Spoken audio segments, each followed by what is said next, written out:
Hey, how you doing? Welcome to this episode of Nobby on Cars. This is the 2019 model Honda CR-V. By the way, if you're new here, hit subscribe. I'd really appreciate it. So in this episode, I'll tell you what this car is like to drive on the roads here in Ireland, how much room is in the back for your kids, and just how big is the boot. This is the all-new 2019 Honda CR-V. And inside the car is fairly impressive as well. There's a really great level of quality used in the materials. Really nice stitching throughout the car and polished surfaces and soft to the touch leather. Very soft. So you can come out of this. That's your navigation map, of course. You've got a whole load of audio sources including DAB. They've even got long wave and medium wave for whatever reason. You've got Bluetooth and you can connect your phone via USB as well.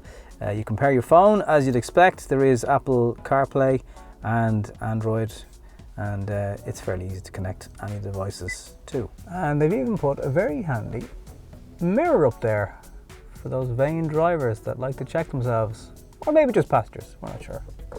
Nice little feature though. And here's the SOS button where you can ring and ask for cold drinks to be served. Not quite. If you're in an accident, this little button here, you can ring it, but also depending on airbags and stuff that have been deployed, it will ring the emergency services for you. So loads of things to display for the driver, including how many people are wearing their seatbelts, which is kind of important if you've got kids in the back. Don't get too excited, that doesn't make you a cappuccino, but it does tell you when you should take a break. So rear space for passengers in the CR-V is pretty impressive. You get an awful lot of leg room for passengers. Not only that, there's plenty of height as well, so rear passengers going to feel extremely comfortable in this model. There is, however, only two Isofix seats, which again, I think in these sort of family orientated cars, I know it's hard to fit three in because of the actual size of the bench, but particularly when the model comes in a 7-seater, that still only has two Isofix seats. One great feature though of the CR-V is the fact that the middle person doesn't have to deal with the transmission tunnel, so they can actually keep their legs together. No man spreading is required, and it just makes for a more comfortable ride. You're not on long journeys like this, annoying your passengers on either side. And also down here they've included two, not one, but two USB ports. So no fighting over who's charging their iPad or their phone at the same time. As you'd expect, the boot in this CR-V is substantial. Buggies, bags, luggage, nothing is a problem. Empty, that should give you an even better idea of how big it is. And with the rear parcel shelf gone, it's pretty much a van. Still to come in this video, I'll tell you about fuel consumption, what exactly it's like to drive on the road, and the Honda say they've tweaked the suspension, but how good is it?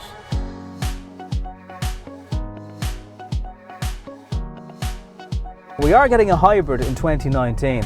The 1.5 petrol engine that I'm driving is 173 brake horsepower.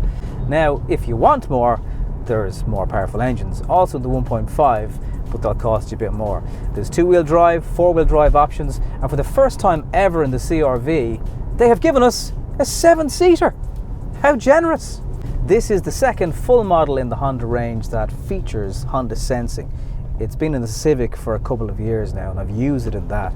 And it's a great system. It will do a huge heap of things for you, including keeping you between the lines. The steering wheel will just gently guide you. It has radar guided cruise control. It's got lane departure, front collision mitigation. The traffic sign recognition is also part of Honda sensing. This car is clever enough though that it's watching the signs on the road. So if it picks up a 60 zone and the GPS is slightly out of date and that said it was 100, it will update that for you. And another thing that I think is very clever, and I haven't seen it in too many cars, but it is in this Honda CR-V, is if you go beyond the speed limit for the zone you're in, the actual road sign in the dashboard starts flashing at you. You can't miss it. So if you're doing 120 in the 100 zone, or you're not quite sure if you're in an 80 or a 60 and you're going a little bit in the 70s, it will warn you straight away. A Merc driver who doesn't indicate until the last minute. Who would have thought? When you factor in this CR-V, the base model, which still comes nicely spec'd, it starts from €33,500. So the CR-V was always a little bit more expensive than some of the competition. Let's call it the Tucson, the Qashqai category. The CR-V is pitched at a little bit more at maybe a Q3 driver, a Volkswagen Tiguan, that's the kind of market it's going for. Now, it's not quite a Volvo XC90 in terms of size, but it's not far off. It's quite a big car, and the cabin space is the largest they've ever had in the CR-V. Honda have redeveloped the suspension system in this car and the chassis, and it really has resulted in a very smooth, comfortable drive.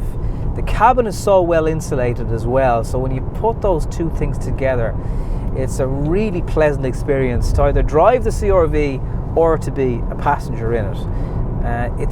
It's just very smooth. It glides along, bumps and ramps. I'd nearly say this car likes ramps. I mean, nobody likes ramps, but I think this car kind of has a thing for ramps. I don't know what the story with it is.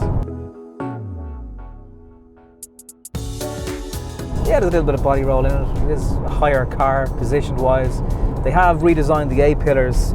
This is quite a wide car. Loads of visibility from that. But they've also managed to kind of strengthen the body of the car and reduce body roll. And when you're chucking it around corners, yeah, it's not a Civic Type R, but it's not intended to be either. And look, these cars are really, really reliable. I was talking to the guys at Honda. They were talking to a farmer at the ploughing championships who has one. It's 20 years old and has 400,000 kilometers on it. There is an automatic version. It's a CVT gearbox.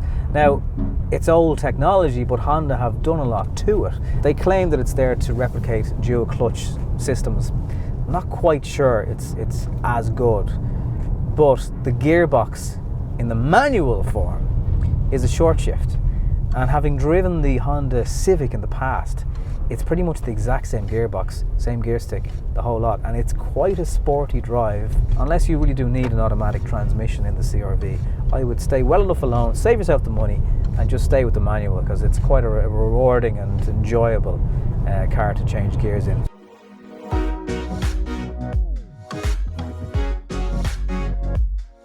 So if you're looking for something that's a little bit different but still does the job of carrying a family around, you really won't go wrong with this car. It's a little bit more expensive than some of the competition, but it's a Honda. You're getting amazing reliability. You're not going to be back in the garage with one of these, not for a long time.